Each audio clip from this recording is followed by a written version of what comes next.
हमें अनुग्रहित करें।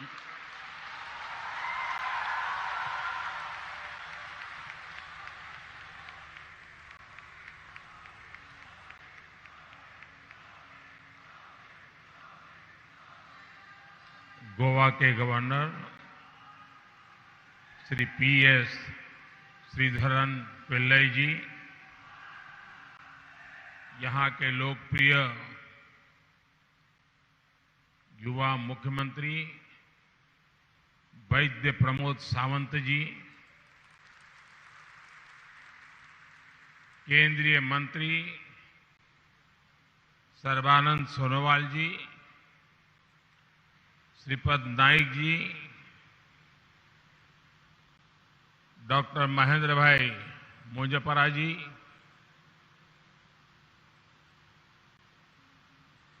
श्रीमान शेखर जी, अन्य महानुभाव, वर्ल्ड आयुर्वेद कांग्रेस में देश दुनिया से पधारे आयुष क्षेत्र के सभी विद्वान और विशेषज्ञगण, अन्य सभी महानुभाव, देवी और सज्जनों, मैं गोवा की खूबसूरत धरती पर वर्ल्ड आयुर्वेद कांग्रेस के लिए देश विदेश से एकत्रित हुए आप सभी साथियों का स्वागत करता हूं।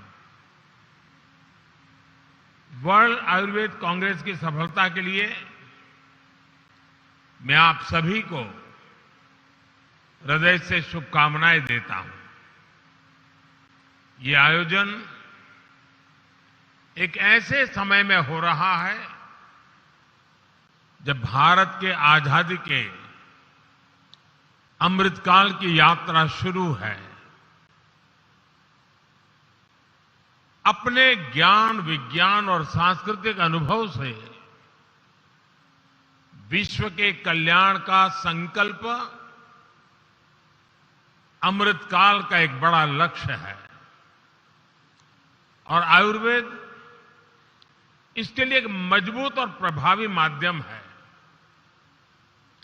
भारत इस वर्ष G20 समूह की अध्यक्षता और मेजबानी भी कर रहा है।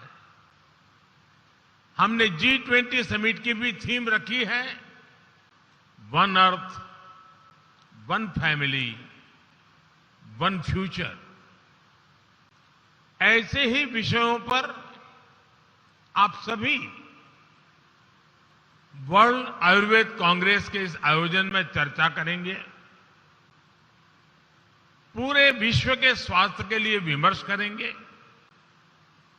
मुझे खुशी है कि दुनिया के 30 से ज्यादा देशों ने आयुर्वेद को ट्रेडिशनल मेडिसिन के एक सिस्टम के रूप में मान्यता दे रखी है। हमें मिलकर इसे और ज्यादा से ज्यादा देशों तक पहुंचाना है, आयुर्वेद को मान्यता दिलवानी है। साथियों, आज मुझे यहां पर आयुष से जुड़े 3 इंस्टीट्यूट्स के लोकार्पण का अवसर भी मिला है। मुझे विश्वास है all India institute of Ayurveda Goa, national institute of यूनानी मेडिसिन गाजियाबाद और national institute of homeopathy Delhi, ये तीनों आयुष हेल्थ केयर सिस्टम को नई गति देंगे।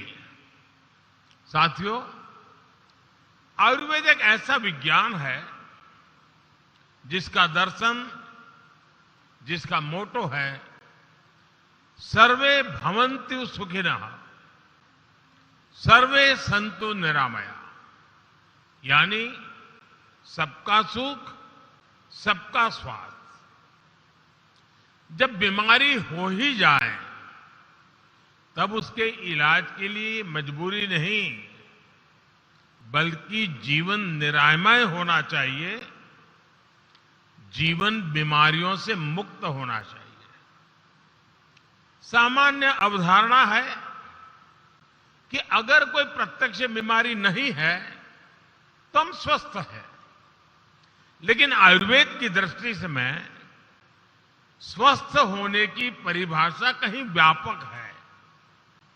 आप सब जानते हैं कि आयुर्वेद कहता है समदोष समाग्निश्च समधातु मलक्रिया प्रसन्न आत्मेन्द्रिय मनः स्वस्थ इति अभिधीयते।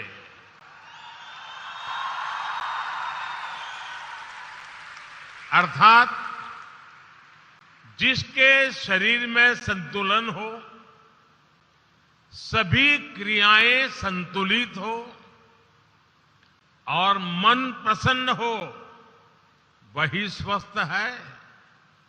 इसलिए आयुर्वेद इलाज से आगे बढ़कर वेलनेस की बात करता है, वेलनेस को प्रमोट करता है। विश्व भी अब तमाम परिवर्तनों और प्रचलनों से निकलकर इस प्राचीन जीवन दर्शन की ओर लौट रहा है।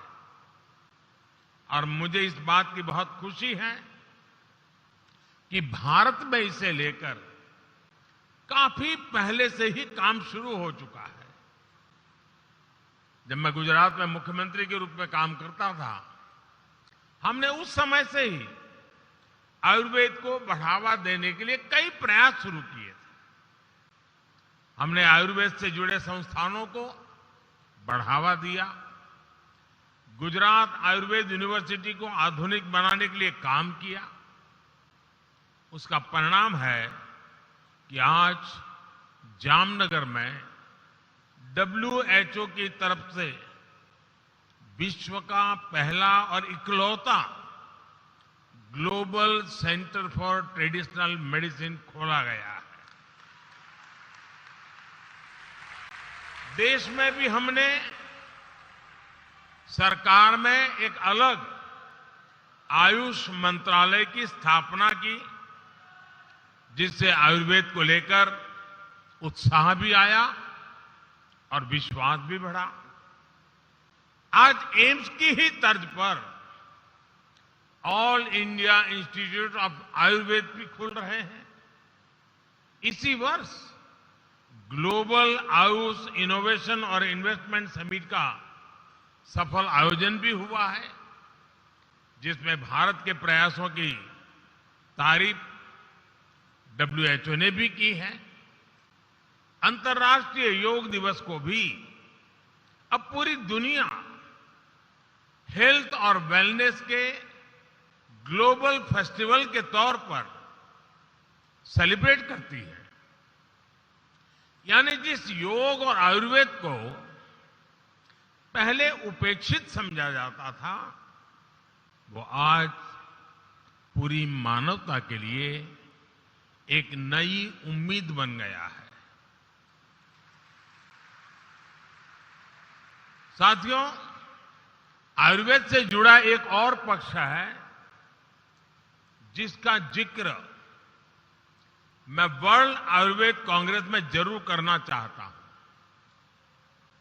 ये आने वाली सदियों में आयुर्वेद के उज्जवल भविष्य के लिए उतना ही आवश्यक है।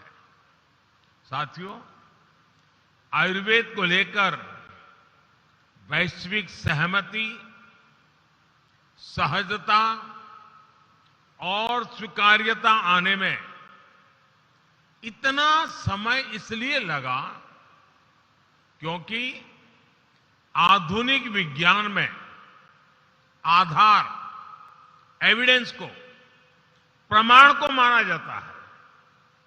हमारे पास आयुर्वेद का परिणाम भी था, प्रभाव भी था, लेकिन प्रमाण के मामले में हम पीछे छूट रहे थे। और इसलिए आज हमें डेटा बेस एविडेंसेस का डॉक्यूमेंटेशन करना अनिवार्य है। इसके लिए हमें लंबे समय तक निरंतर काम करना होगा। हमारा जो मेडिकल डेटा है, जो शोध है, जो जर्नल्स हैं, हमें उन सबको एक साथ लाकर आधुनिक वैज्ञानिक पैरामीटर्स पर हर क्लेम को वेरीफाई करके दिखाना है। भारत में बीते वर्षों में इस दिशा में लार्ज स्केल पर काम हुआ है। एविडेंस बेस्ड रिसर्च डेटा के लिए हमने एक आयुष रिसर्च पोर्टल भी बनाया है। इस पर अब तक के करीब 40,000 रिसर्च स्टडीज का डेटा मौजूद है। कोरोना काल के दौरान भी हमारे यहां आयुष से जुड़ी करीब 150 स्पेसिफिक रिसर्च स्टडीज हुई है। उस अनुभव को आगे बढ़ाते हुए अब हम नेशनल आयुष रिसर्च कंसोर्टियम बनाने की दिशा में भी आगे बढ़ रहे हैं। भारत में यहां एम्स में सेंटर फॉर इंटीग्रेटेड मेडिसिन जैसे संस्थानों ने भी योग और आयुर्वेद से जुड़ी कई महत्वपूर्ण रिसर्च हो रही है। मुझे खुशी है कि यहां से निकले आयुर्वेद और योग से जुड़े रिसर्च पेपर्स प्रतिष्ठित इंटरनेशनल जर्नल्स में पब्लिश हो रहे हैं। हाल फिलहाल में journal of American college of cardiology और न्यूरोलॉजी जर्नल जैसे सम्मानित जर्नल्स में कई रिसर्च पेपर्स पब्लिश हुए हैं। मैं चाहूंगा वर्ल्ड आयुर्वेद कांग्रेस के सभी प्रतिभागी, सारे देश भी आयुर्वेद को वैश्विक प्रतिष्ठा दिलाने के लिए भारत के साथ आए, कोलैबोरेट करें और कंट्रीब्यूट करें। भाइयों और बहनों, आयुर्वेद की एक और ऐसी खूबी है जिसकी चर्चा कम ही होती है। कुछ लोग समझते हैं कि आयुर्वेद सिर्फ इलाज के लिए है, लेकिन इसकी खूबी ये भी है, आयुर्वेद हमें जीवन जीने का तरीका सिखाता है।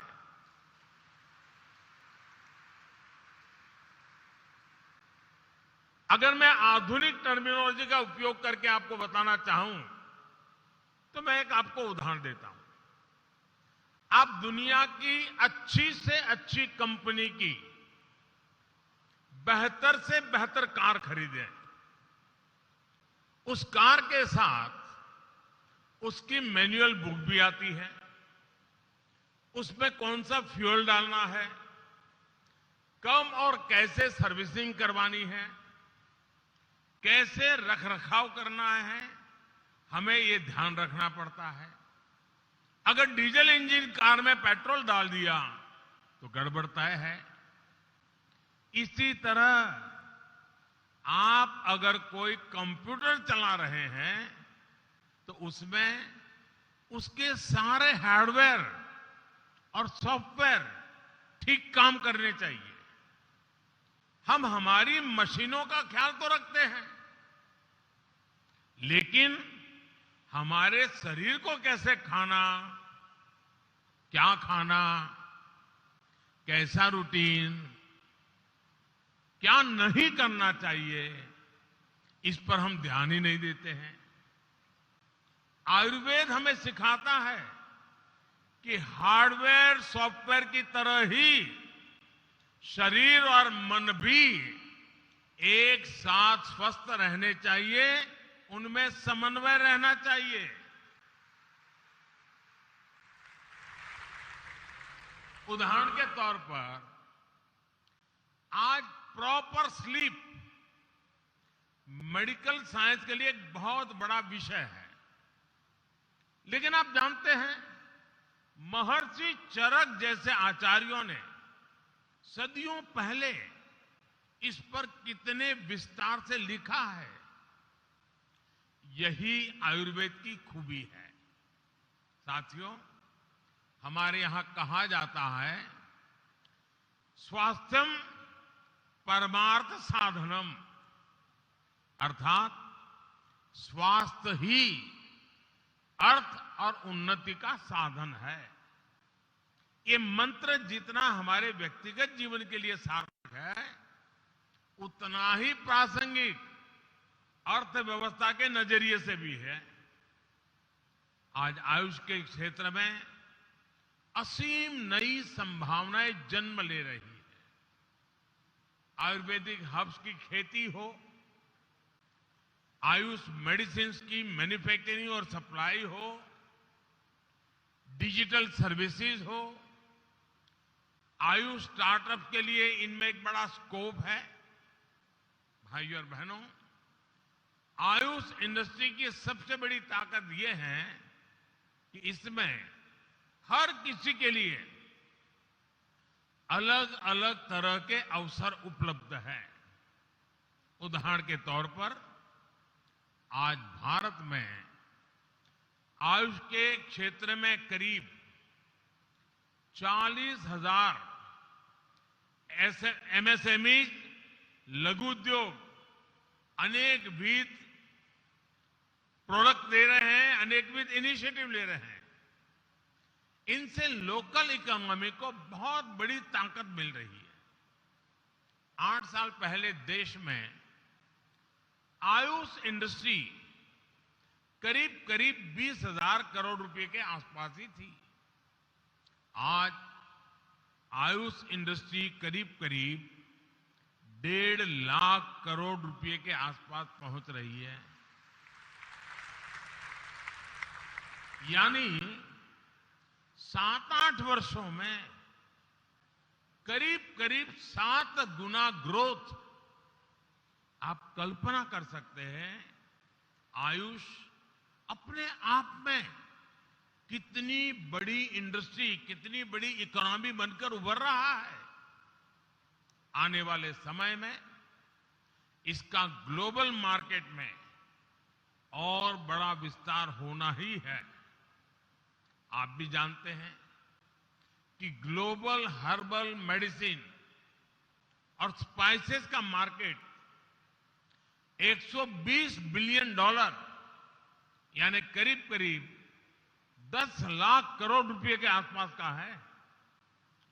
ट्रेडिशनल मेडिसिन का यह सेक्टर निरंतर विस्तार ले रहा है और हमें इसकी हर संभावना का पूरा लाभ उठाना चाहिए।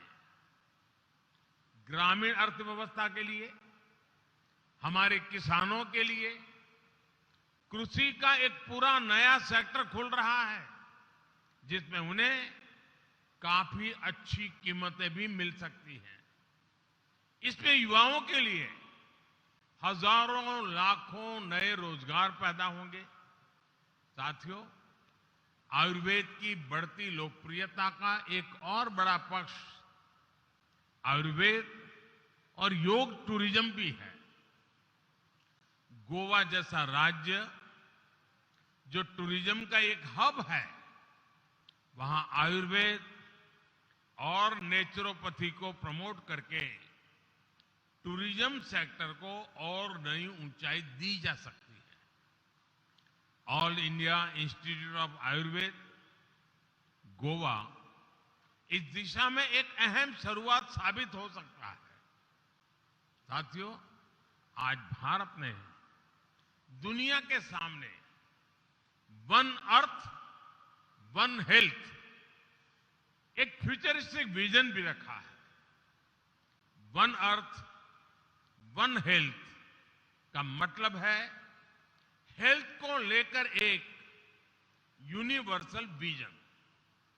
चाहे पानी में रहने वाले जीव जंतु हो, चाहे वन्य पशु हो, चाहे इंसान हो, वनस्पति हो, इन सब की हेल्थ इंटरकनेक्टेड है। हमें इन्हें आइसोलेशन में देखने की जगह टोटलिटी में देखना होगा। ये होलिस्टिक विजन आयुर्वेद का, भारत की परंपरा और जीवन शैली का हिस्सा रहा है।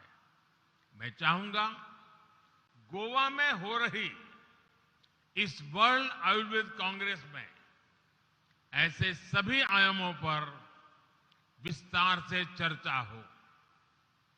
हम सभी मिलकर आयुर्वेद और आयुष को कैसे समग्रता से आगे बढ़ा सकते हैं, इसका एक रोड मैप तैयार किया जाए।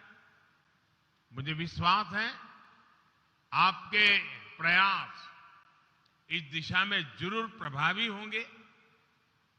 इसी विश्वास के साथ आप सभी का बहुत बहुत धन्यवाद और आयुष को, आयुर्वेद को अनेक अनेक शुभकामनाएं।